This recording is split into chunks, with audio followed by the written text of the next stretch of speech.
네, 오늘은 7월 28일입니다. 월요일입니다. 새벽 예배 나오신 우리 성도님들을 환영합니다. 말씀 나누기 전에 공동기도 제목으로 기도하시겠습니다.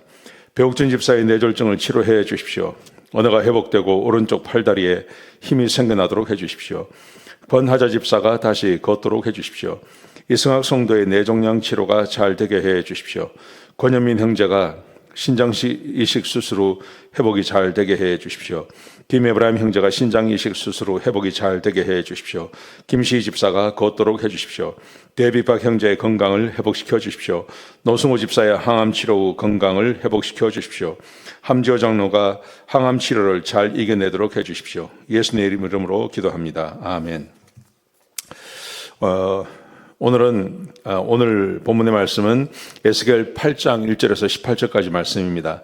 하나님을 떠나시게 하는 것이라는 주제로 하나님 말씀 함께 나누시겠습니다.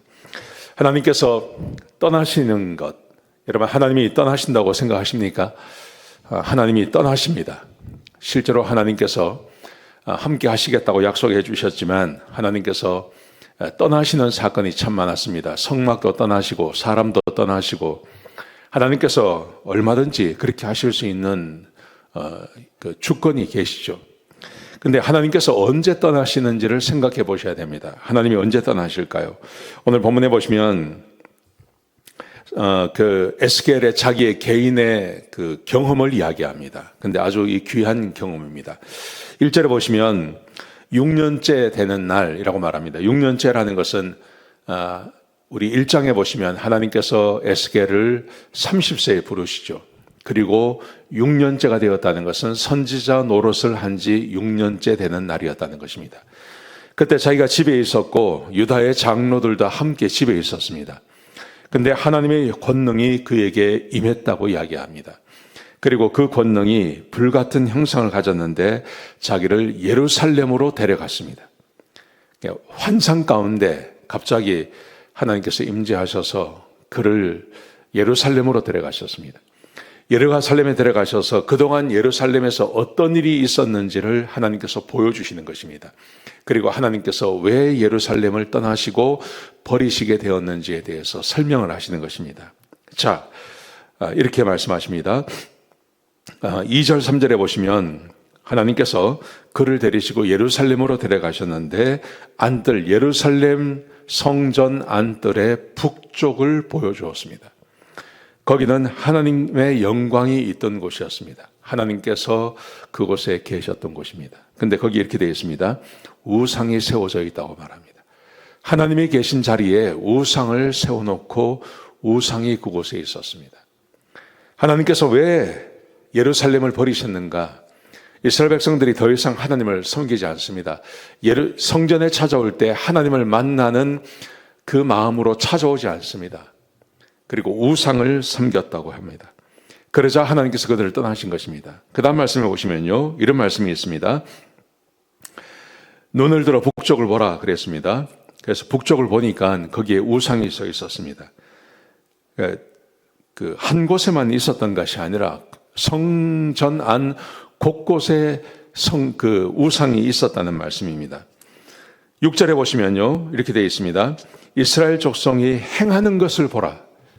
우상만 서 있었던 것이 아니라 우상을 세워놓은 이스라엘 백성들이 무슨 짓을 하는지를 보라고 말합니다. 그러자 가증한 일을 행하는 것을 보게 되었습니다. 그러자 하나님께서 이렇게 말씀하십니다. 하나님을 떠나시게 했다고. 우상을 세워놓고 가증한 일을 행하는 그 이스라엘 백성들, 그것도 성전 안에서요. 그래서 하나님께서 떠나시게 되었다고 말씀하고 계시는 것입니다. 저는 이게 우리 삶의 두 가지를 살펴봐야 된다고 생각합니다. 내가 아무리 구원받은 하나님 백성이라고 하더라도, 내가 예수를 믿고 한다 하더라도 내 몸으로 계속 죄를 짓고 범죄한다면 하나님께서 떠나십니다.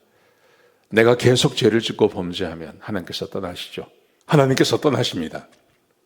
두 번째는 교회입니다. 성도들이 모여있는 교회 안에서 계속 범죄하고 죄를 짓고 성도들이 서로 다투고 싸우고 시기하고 질투하고 미워하고 그런 일이 교회 가운데 있으면 하나님께서 그 교회를 버리십니다. 교회를 떠나십니다. 여러분, 이것은 우리가 깊이 생각해야 할 문제라고 생각합니다. 하나님이 떠나신 성도, 무슨 소용이 있겠습니까? 하나님이 떠나신 교회, 아무런 능력이 없습니다. 그런 교회는 교회가 아닌 것입니다. 사람이 아무리 많이 모여 있어도 그것은 교회가 아닌 것이죠. 어떤 하나님의 능력도 그곳에 드러나지 않습니다. 이게 정말 무서운 것입니다. 자, 하나님께서 이 말씀을 하시면서 그 다음에 하나님께서 떠나시게 되었다고 말씀하시고요.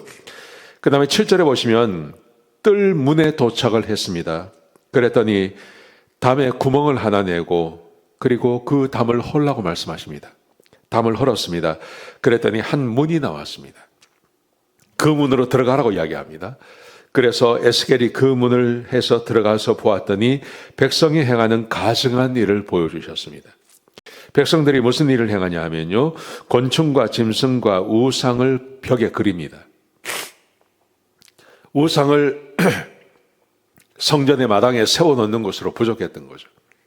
이제는 성전 안으로 들어오니까 성전 안 벽에다가 각가지 우상을 거기에 그리고 짐승을 그리고 곤충을 그리고 온갖 그림을 거기에 그려놓고 이게 하나님이라고 믿고 있었던 것입니다. 그 다음 장면을 보시면 11절에 보시면 그 중에 장로 70명이 그 앞에서 자기들이 그려놓은 그 그림을 섬기는 일을 하고 있었습니다.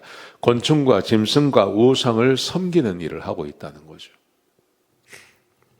여러분, 가톨릭 교회를 생각해 보십시오. 가톨릭 교회에 가면 교회 앞마당에 성모 마리아상이 있습니다. 거기 가서 절을 합니다. 그리고 교회당 안으로 들어가 보시면 거기에 온갖 사람들의 흉상이 거기에 서져 있습니다. 속칭 말하는 그 세인트, 그 성자의 흉상이나 그림이나 얼굴들이 그 안에 있습니다. 성 마테오, 성 누가, 성인자라고 붙인 온갖 사람들의 그 모양을 그 안에 그려놓고 있습니다. 여러분, 그게 정상이라고 생각하십니까? 하나님께서는 자기의 형상도 만들지 말라고 말했습니다. 어떤 것도 하나님의 이름으로 세워놓지 말라고 했는데 가톨릭에 가보면 그런 것들을 다 그려놓고 있죠. 마치 이 구약의 사람들이 성전 안에다가 곤충과 짐승과 우상의 그림을 그려놓고 그 앞에서 우상을 섬겼던 것처럼 실제로 그렇게 하고 있다고 말씀하고 계시는 것입니다. 거기다가 12절에 보시면 그 장로들이 섬기면서 하나님에 대해서는 뭐라고 말을 하냐면 이렇게 말을 합니다. 하나님은 우리를 보지 아니하시고 이 땅을 버리셨다. 그렇게 말을 한다는 것입니다. 우상을 섬기면서요. 하나님은 우리를 버리셨고 이 땅을 버리셨다. 우리를 보지 않으신다. 우리의 관심도 없으시다 하고 장로들이 사람들에게 가르치고 있다는 것입니다. 그래서 하나님께서 떠나셨다고 말씀하십니다. 그 다음에 16절에 보시면 성전 안뜰로 가보니까 거기에 25명의 사람들이 성전을 등지고 앉았는데 태양을 숭배하고 있었습니다. 그 앞에 14절, 15절에 보시면 성전 안으로 들어가니 북문이 있었는데 그 북문에 여인들이 앉아서 담무스라고 하는 것은 고대 근동의 우상을 말하는 것입니다. 담무스를 섬기는 일을 하고 있습니다. 하나님께서 이것을 에스겔에게 다 보여주신 것입니다. 왜 하나님이 떠나셨고 예루살렘을 떠나시고 성전을 떠나셔서 왜 이스라엘 백성들로 하여금 이 바벨론까지 포로로 잡혀오게 하셨는지를 하나님께서 적나라하게 보여주신 것입니다. 사람들은 잘 모릅니다. 성전 안에서 무슨 일이 벌어지고 있는지 사람들은 잘 몰랐습니다. 하나님께서 그것을 다 보여주신 것입니다. 우상을 숭배하는 것입니다. 하나님에 대한 관심도 없습니다. 하나님은 관심 없고 거기에 온갖 우상을 만들어 놓고 우상을 섬기고 하나님은 우리에게 관심도 없다 이런 소리 하고 있는 것입니다. 여러분, 이게 현대교회 가운데 이런 일이 있습니다. 현대교회 가운데 하나님의 말씀과 하나님의 은혜를 저버리고 세상의 관심과 세상이 말하는 것들을 교회에서 선포하고 가르치는 교회들이 있습니다. 사람들이 좋아하고 사람들이 관심을 갖는 것에 대해서 이야기하고 하나님에 대해서 이야기하지는 않는 교회들이 있습니다. 한국 교회도 그렇고 미국 교회도 그렇고 그저 사람을 붙잡아 놓고 사람에게 관심을 가지고 그 사람이 나오게 하기 위해서 온갖 것으로 교회를 치장하고 또 교회에서 가르치는 일들이 생겨난다는 것이죠. 여러분, 이게 얼마나 무서운 일인지 모릅니다. 그래서 하나님께서 이 성전을 떠나가신 것입니다. 이 말씀 꼭 기억하시기 바랍니다. 하나님께서 한번 구원하셨다고 해서 영원히 그 사람들과 함께 하시는 건 아닙니다. 만약에 사람이 범죄하고 죄를 짓고 계속해서 한다면 아마 하나님께서 그 사람과 함께 하지는 않을 것일 겁니다. 교회도 마찬가지입니다. 교회가 사람들이 몰려오고 사람들이 모인다고 해서 그게 교회가 아닙니다. 하나님이 얼마든지 그 교회를 버리시고 떠날 수 있다는 거 기억하시기 바랍니다. 오늘 하루 우리가 어떻게 살아야 되겠는가? 아주 단순합니다. 하나님의 말씀을 따라 사시기 바랍니다. 하나님을 섬기시기 바랍니다. 하나님을 생각하시기 바랍니다. 그리고 하나님과 함께 하시기 바랍니다. 하나님께서 결코 우리를 떠나지 않을 것입니다. 기도하시겠습니다.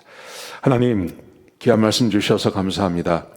하나님, 우리 교회는 그리고 우리 각자의 심령들은 하나님이 떠나지 않는 교회와 심령이 되게 하여 주옵소서. 하나님께 버림받는 교회가 되지 않게 하시고 하나님께 버림받는 우리 성도들이 되지 않게 하여 주옵소서. 오늘도 하나님의 말씀을 귀히 여기며 하나님을 사랑하며 하나님과 동행하기를 간구하는 그런 귀한 우리 성도님들 되게 축복하여 주옵소서. 감사합니다. 예수님의 귀하신 이름으로 간절히 기도드렸습니다. 아멘.